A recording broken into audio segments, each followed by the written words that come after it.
Primeira Epístola de João, capítulo 4, versículo 8. Pessoal, pode sentar, eu vou pregar depois da ceia, vou fazer diferente. Fica de pé, 1 João, capítulo 4, versículo 8. Eu quero conversar, primeiro o pastor vai... Não, os irmãos fiquem de pé, os irmãos de pé. Perdão, emoção, muito tempo sem pregar, né? A gente tem muitos pregadores na igreja. Meu último sermão aí já tem uns 2 domingos atrás, né? Depois foi só pregador, quarta-feira. E o pessoal me liga: pastor, o senhor está de férias? Não, estou trabalhando. O pastor não está pregando, né? Mas hoje eu quero trazer de manhã e de noite um sermão no 1 Epístola de João, capítulo 4. Eu vou usar o capítulo todo. Nesse domingo vamos usar todo o capítulo de manhã e de noite. De manhã e de noite. Mas de manhã, porque tem ceia, e de noite, porque tem ceia, o pastor não vai pregar o sermão como é todo domingo, aquele sermão de 50 minutos. Vou fazer um resumo mais enxuto, dividindo em 2 etapas. A primeira etapa de manhã e a segunda etapa à noite. Pela manhã, quero pregar com o tema 3 palavrinhas só. Alguns vão pensar que chegou o mês de outubro, culto infantil, né?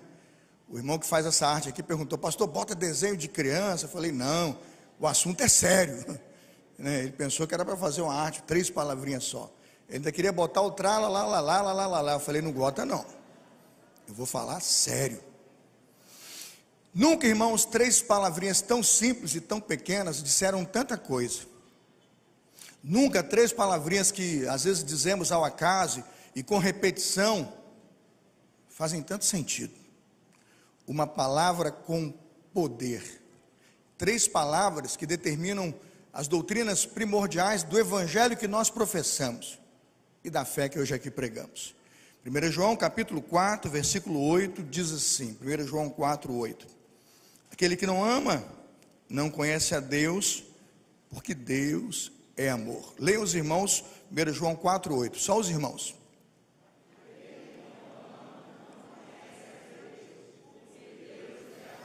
Três palavrinhas só, quais são? Vamos todos juntos?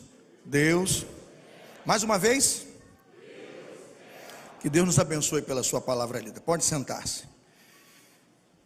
Essa epístola, os irmãos já sabem. Se o irmão pegar aí o seu boletim dominical, tanto no boletim digital, que agora está sendo distribuído pelo WhatsApp, né, pelas redes sociais, ou se você pegar o boletim também impresso, você já pegou quando subiu, você verá que no primeiro parágrafo da sua pastoral, eu já delimitei a questão acadêmica do texto. Eu procuro não gastar tanto tempo com a academia do texto aqui, porque o sermão tem que ser um sermão objetivo, e eu preciso dizer onde ele se aplica. Sabe por quê? Essa história acadêmica do sermão, ela se repete. Qualquer pregador que subir aqui vai ter que dizer a mesma coisa, caso contrário não fez uma boa exegese da história, nem do trabalho do texto. Então eu não vou repetir isso por 100 anos, eu vou procurar aplicar rapidamente a história, mas ir ao encontro daquilo que diz, e de encontro, então, muitas vezes, aquelas compreensões que você tem equivocadas do texto. E o texto provavelmente está escrito para uma comunidade joanina. É óbvio que essa comunidade tem que ser joanina, por caso contrário, ele não sairia falando assim tão doce, né? O João parece até pão doce, né? Meus amados, pode olhar, amados, versículo 1, né? Não creais a todo espírito. Versículo 7, amados, amemo-nos uns aos outros. Dá uma olhada no versículo 4, filhinhos, né? É tão doce, não é tão doce, é tão carinhoso, que você logo nota que a epístola é para alguém que ele conhece e para o grupo de pessoas que ele tem afinidade, ele tem realmente intimidade. Esse grupo de pessoas certamente é da região de Éfeso, né? Hoje nós chamamos essa região na Ásia Menor de Turquia. Provavelmente essa comunidade de origem judaica até os anos 50 e 80, e quando chegando nos anos 80, provavelmente chega ali naquela comunidade que era primordialmente judaica, obviamente então com influências do judaísmo, e muito fortes no ensino de João Batista, chegam ali os gregos, e é isso que começou a dividir opiniões.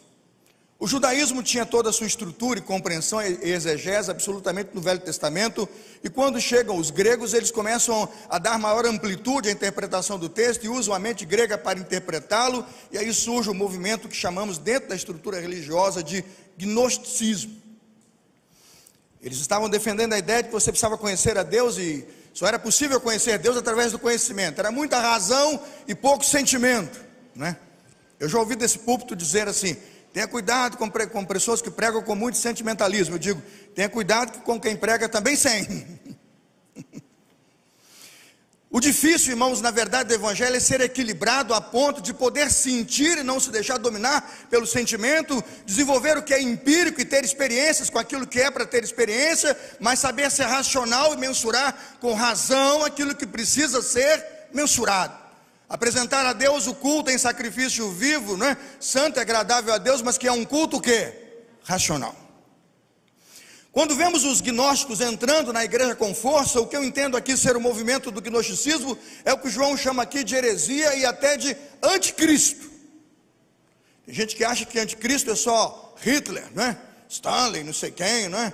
Mao Tse-tung, né? Aquele grande ditador lá com a mão de ferro da China lá, e tantos hoje, esse Jung, não sei o que, da Coreia, só diz, esse pessoal que é o anticristo. Eu digo, o que a Bíblia está dizendo é que o anticristo é aquele que está na igreja e luta contra o próprio Cristo.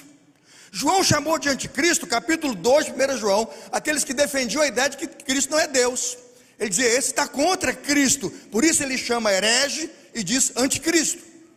No capítulo 4, João chama de anticristo aquele que se contrapõe contra Cristo quando defende a ideia de que Cristo não era humano. Isso destrói a doutrina da salvação, porque se Cristo não é um homem, não pode ser sacrificado, e se esse sacrifício não é para Deus, ele não pode perdoar pecados, mas se ele não é Deus, ele não é perfeito.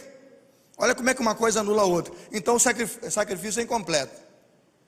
O que João está dizendo é que Jesus é a obra perfeita de Deus para a cruz, porque só em Jesus toda a humanidade, toda a santidade estão presentes, só em Jesus a perfeição para cumprir o único suficiente sacrifício. Quando alguém disser para você, aquele lugar da cruz era meu, você diz, não era meu, era por meus pecados. Aquele lugar na cruz era única, exclusivamente de Jesus. Só Jesus poderia morrer naquela cruz, naquele lugar. Você está entendendo o que eu estou dizendo? Não estou dizendo que ele não substituiu você na sua morte pela condenação dos seus pecados, mas o que eu estou dizendo é que ele é o único que poderia fazer no seu lugar, no sentido de cumprir em perfeição o sacrifício por nossos pecados. Se eu dissesse que aquela cruz era minha e que Cristo morreu no meu lugar, então dizendo que eu poderia morrer e me salvar, o que eu estou dizendo é que aquele ladrão que morreu de um lado e aquele ladrão que morreu do outro, morrendo pelos seus pecados, se salvariam. É tudo que o evangelho não diz. Quando entendo isso, irmãos, entendo porque João está tão bravo com as testemunhas que estão distorcendo o cristianismo e jogando uma heresia sem piedade dentro da igreja cristã, que ele começa a alertar a igreja com 3 palavrinhas só, 3 só, para dizer, nessas 3 palavras eu quero resumir o evangelho. 3 palavrinhas só, disse João primeiro, para dizer que você não pode dar valor ao que não tem valor. Não dê valor ao que não tem valor. Repita comigo, não dê valor ao que não tem valor. Mais uma vez, não dê valor. A gente tem o péssimo hábito de valorizar o que não tem valor. É engraçado que o sujeito faz um negócio errado e a gente faz um desserviço divulgando o erro do indivíduo, achando que está fazendo bem. Você está divulgando mal.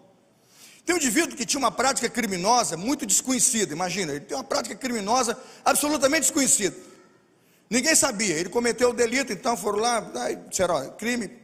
Aí para poder deixar o criminoso famoso, a gente começa a falar dele. Aí aquilo que era um negocinho assim de projeção, o cara tem 15 minutos de fama que dá 15 milhões de audiência, porque a gente dá valor ao que não tem valor. Já percebeu que o horror, o que é desprezível, é o que dá audiência, é o que tem valor? O apelo de João ao dizer Deus é amor, é pedir à igreja, por favor, não dê valor ao que não tem valor, cuidado com a pirataria gospel. Você vai dizer, pastor, está cunhando teologia nova. É mesmo. Isso foi eu que inventei, nasceu na minha cabeça ontem à tarde, deu aquela luz assim, eu falei, eu vou chamar de pirataria gospel. Eu já comprei produto pirata, irmãos. Uma vez eu fui lá no Paraguai, peguei meu carro, morava no Campo Grande, Mato Grosso do Sul. Peguei meu carro lá, né, fui lá para o Paraguai, naquela cidade, que eu não vou falar qual, que tem uma rua aqui do Brasil, outra rua é Paraguai. Aí eu estou aqui no Brasil, fui ver o preço da boneca lá, daquela boneca que fabrica em São Paulo, naquela loja caríssima, né? Aí fui ver aquela boneca, que tem o boneco também famoso, minha filha pequenininha, meu filho, vou dar um presente bom. Aí eu fui na loja brasileira, não sei quantos mil. Falei, vou dar um pulinho no Paraguai, atravessei a rua. Aí fui no Paraguai, aí fui lá no Paraguai, tinha igualzinho. Até o símbolo era igual, irmãos. Mas não era da fábrica lá. Aí eu olhei e falei, eles não vão saber a diferença. Viu, doutor Alexandre? Eu comprei o pirata, economizar. Aí comprei o pirata, achei que estava fazendo a coisa certa, não paguei R$1 de imposto. Que crente sem vergonha eu. Crente sem vergonha. Aí peguei, trouxe para casa, dei para as crianças, a criança adorou. Daqui a pouco foi lá, deu alergia. Falei, e remédio para cá, remédio para lá. Aí o doutor, tem alguma coisa errada na sua casa? Falei, não, e tal, está tudo com alergia, suas crianças. Aí, você teve alguma coisa pirata? Ah. Do Paraguai, doutor, puxa vida, aqueles bonecos, que aí bota na boca, aí tá, tem que comprar. O que eu gastei de remédio, eu teria pago o boneco e o imposto. Sabe qual é o problema da pirataria, irmãos? É que parece, mas não é verdade? É igual, mas não é. Tem embalagem, mas não é. Tem cabelo, mas não é, né? Até o rosto é igual, irmão, mas não é pirata. Não dê valor ao que não tem valor. João está fazendo um apelo à igreja, para que a igreja não valorize aquilo que não tem valor. Dá uma olhada no capítulo 4, versículo 1, e entenda qual é o grande clamor ao dizer Deus é amor. O que ele está pedindo? Por amor ao evangelho, e por amor àquele que amou você, valorize o que é dele. Amados, não creiam a todo espírito, mas provai se os espíritos são de Deus, porque já muitos falsos profetas se têm levantado no mundo. Versículo 2, nisto conhecereis o Espírito de Deus. Todo espírito que confessa que Jesus Cristo veio em carne é de Deus, e todo espírito que não confessa que Jesus Cristo veio em carne não é o que, irmãos? Não é de Deus, mas este é o espírito do anticristo, do qual já ouvistes que há de vir, e eis que já agora está no mundo. Quando olho para esse texto, entendo bem o que significa ser anticristo, e entendo bem o conceito aqui, que muito antes de um conceito somente escatológico ou para o futuro, é um conceito presente naquela comunidade e talvez presente nessa, de que todo aquele que luta contra Cristo e embaraça o corpo de Cristo, ou desvirtua as doutrinas de Cristo, é o que chamamos de anticristo. Você diz assim, como é que pode, pastor? Pode, o indivíduo escolhe viver assim, escolhe ser assim. 1 Coríntios capítulo 12, versículo 3, nos mostra exatamente como há a diferença clara entre o indivíduo que professa o nome de Jesus com autoridade e defende o evangelho de Jesus com autoridade e com poder, e quem o faz contrário. Dá uma olhada em 1 Coríntios 12, por favor, versículos de 1 a 3, 1 Coríntios 12, de 1 a 3, ou melhor, 12, 3, ele diz assim, portanto, 1 Coríntios 12, 3. Portanto, vos quero fazer compreender que ninguém que fala pelo Espírito de Deus diz Jesus é anátema.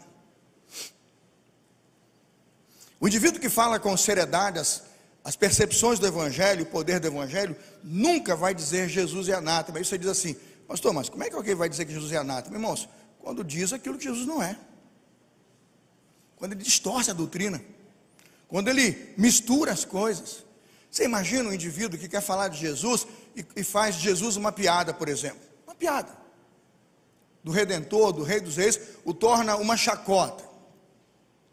Qualquer tipo de provocação ou distorção da divindade de Jesus e daquilo que é o Senhor da igreja, irmãos, é para nós anátema, é fora do tema, é fora dos princípios da igreja. Ele diz que quando tratamos com Jesus e com o Senhor da igreja, dizemos de Jesus, o que dizemos de Jesus, nós vamos dizer na autoridade do Espírito. Ele vai dizer, 1 Coríntios 12, 3, ninguém pode dizer Jesus é Senhor, senão pelo Espírito Santo. Então quando o indivíduo diz assim, Jesus, meu Senhor e Rei, ele fez com que autoridade? A autoridade do Espírito Santo. Jesus é o meu Senhor e o meu Salvador, ele fez com que autoridade? Com o do Espírito Santo. Agora quando ele faz uma chacota, ele distorce, ou então ele anuncia que Jesus não veio em carne, ou ele anuncia que Jesus não era Deus, e que é um filho das relações lá sexuais de José e de Maria, atentando contra o Espírito, e contra a verdade do Espírito, essa pessoa não é de Deus. Ela nega a Deus e nega o Evangelho, ela o corrompe, ela o perverte. Quantas vezes nós brincamos com essas questões e achamos assim interessante ouvir e tolerar aqueles que praticam tal abuso na igreja e no corpo de Cristo. Para ilustrar, irmãos, o que é um anticristo, eu vou dizer para os irmãos que o anticristo está dentro da igreja quando usurpa o nome de Deus, distorce a verdade de Deus, ou também quando tem horror a tudo aquilo que diz ser Cristo. Eu estava vendo lá o pessoal do Fórum de São Paulo, o pessoal continua trabalhando. Não estou falando dos cursos de esquerda, direita, eu sou do centro mesmo, sou de Jesus, não sou do centrão aí, aquele centrão lá é terrível, né? Uma hora está com a esquerda, uma hora está com a direita, quem pagar mais, né? Ele parece a Babilônia, né? Ela vai para onde o negócio anda.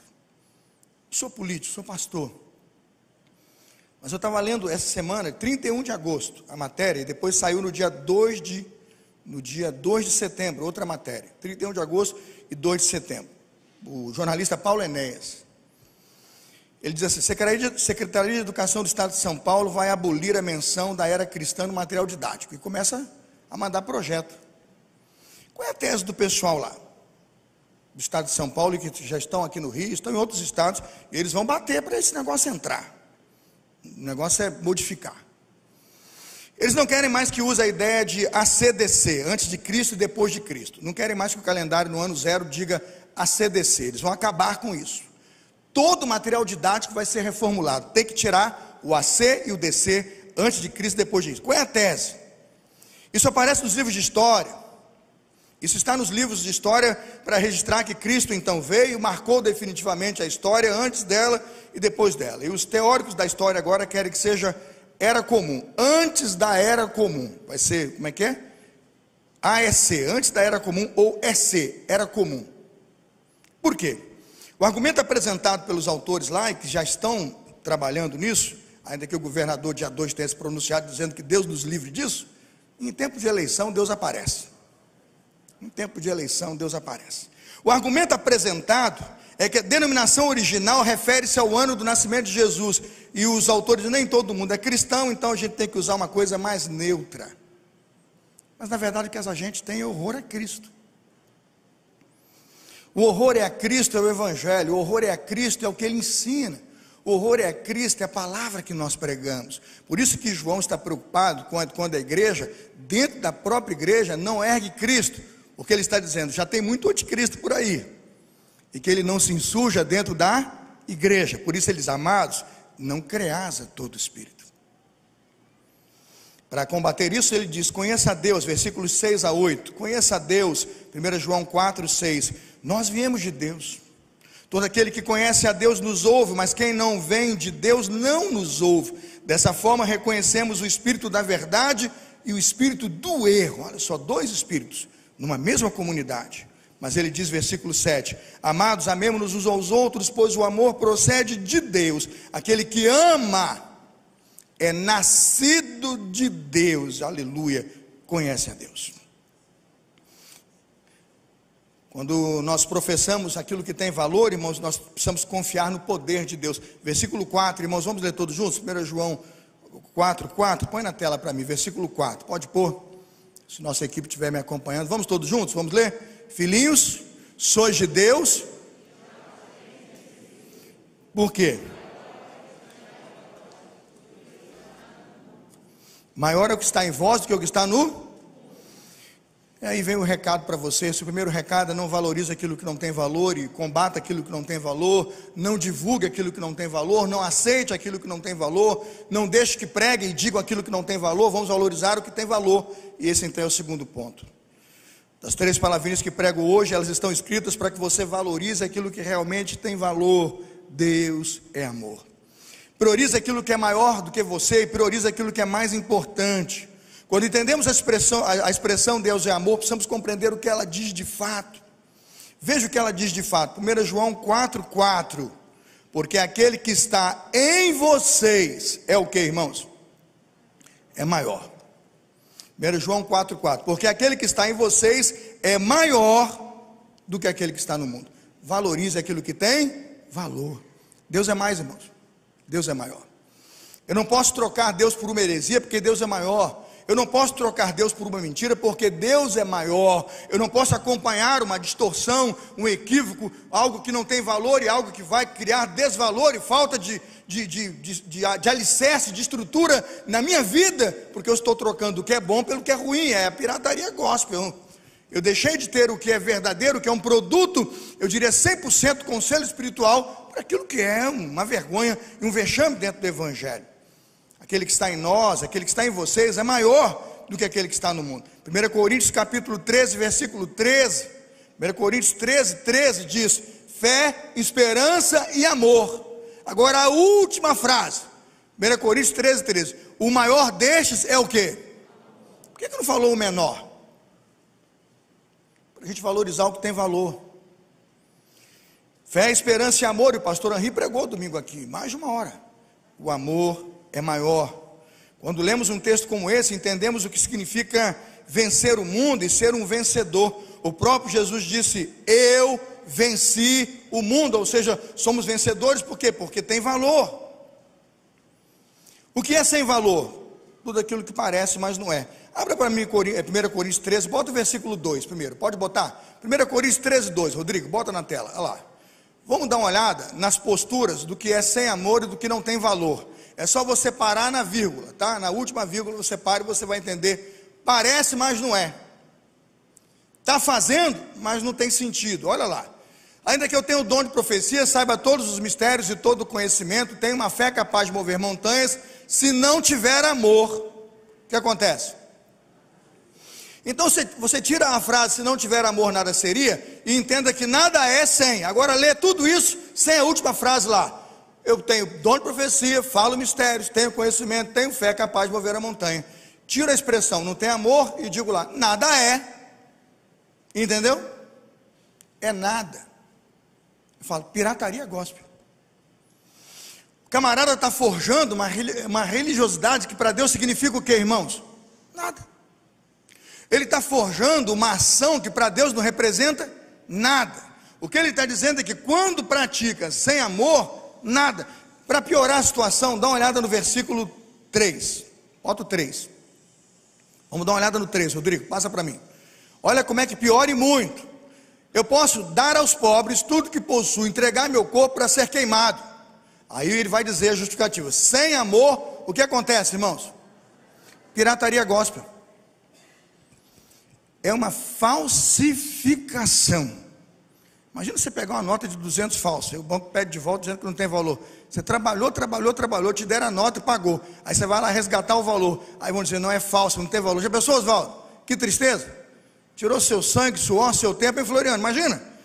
Duzentão, aquele lobo correndo pelas suas mãos. Vazou o lobo fugiu. Se for de 100 é o peixe escamado, escorregou. Porque você trabalhou, deram, mas você foi testar o valor, não tem valor. É o que ele está dizendo. O que você fez não está autenticado pelas ações do Espírito. Ou seja, primeira lição, não dê valor ao que não tem valor, mas não tire valor daquilo que tem valor. E nada do que você faça sem amor tem o que, irmãos?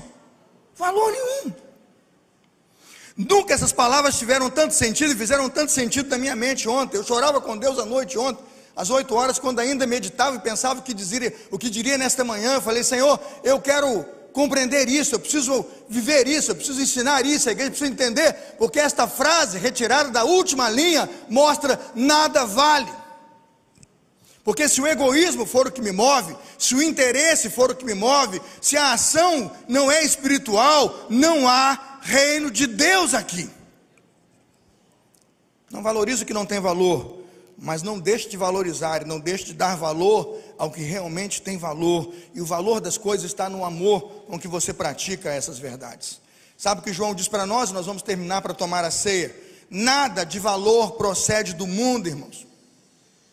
Não tente colocar um pé na igreja e outro no mundo, porque nada de valor procede do mundo. 1 João capítulo 4, versículo 3. Mas todo espírito que não confessa Jesus não procede de Deus. Esse é o espírito do anticristo, acerca do qual vocês ouviram que está vindo e agora já está no mundo. Filhinhos, vocês são de Deus e os venceram, porque aquele que está em vocês é maior do que aquele que está no mundo.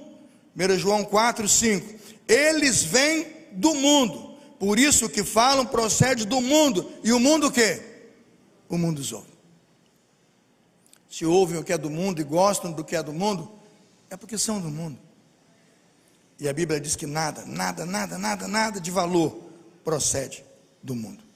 O que Jesus Cristo diz é que a igreja de Cristo precisa vencer o mundo e amar a Deus, porque Deus é amor.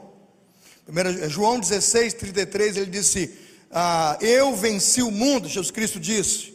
1 João 5, 4 e 5, é só virar uma página. 1 João 5, 4 e 5, virou uma página, você encontra duas verdades para a sua vida. O que é nascido de Deus vence o mundo, e esta é a vitória que vence o mundo, a nossa fé. Versículo 5, 1 João 5, 5. Quem é o que vence o mundo? Somente aquele que crê que Jesus Cristo é quem, irmãos? O Filho de Deus. Terceiro e último lugar, eu quero orar encerrando essa mensagem. Primeiro lugar, não dê valor ao que não tem valor. Segundo lugar, valorize aquilo que tem valor. E o valor da igreja está em amar a Deus sobre todas as coisas, e ao próximo como a ti mesmo. Porque aquele que não ama não conhece a Deus, porque Deus é amor. Terceiro e último lugar, eu queria falar sobre o seu valor. O seu valor está no amor. O seu valor não está em você. O meu valor não está em mim mesmo. Eu só sou alguém e estarei com Deus na eternidade, porque Ele me amou primeiro. 1 João capítulo 4, versículo 10 diz assim: nisto consiste o amor. 1 João 4, 10. Não em que nós tenhamos amado a Deus, mas em que Ele nos amou e enviou seu Filho como propiciação pelos nossos pecados. Você ama a Deus? Você diz assim, sim. Pode significar alguma coisa. Vou repetir. Você ama a Deus? Aí você diz, sim. Eu digo, isso pode significar alguma coisa. É como você perguntar assim, você crê em Deus? Ele diz, sim. Isso pode significar alguma coisa, como pode não significar nada. Se o indivíduo não sabe quem é Deus, não sabe como Deus amou, a resposta dele não significa nada. O que ele está dizendo aqui, por exemplo, ele diz assim, nós o amamos, por quê? Porque Ele nos amou primeiro. Dá uma olhada no capítulo 4, versículo 10, a primeira frase. Nisto consiste o amor, não em que nós tenhamos amado a Deus. Vou repetir, não em que nós tenhamos amado a Deus. Você ama a Deus? Sim. Isso pode significar alguma coisa. Ali no texto ele diz, não significa nada, porque ele sabe que o Cristo que estão professando, ele sabe que o Cristo que estão honrando é um Cristo não divino, porque entendem que é humano, ou não humano, porque separaram a sua humanidade. Era um Cristo imperfeito.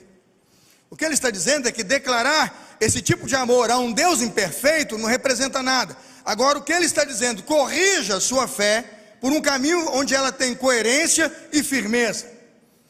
Nisto consiste o amor, não em que nós tenhamos amado a Deus, mas em que Ele nos amou. Você ama a Deus? Sim. Agora a pergunta que tem sentido, você sabe como Deus te amou? Aí você vai resolver o evangelho.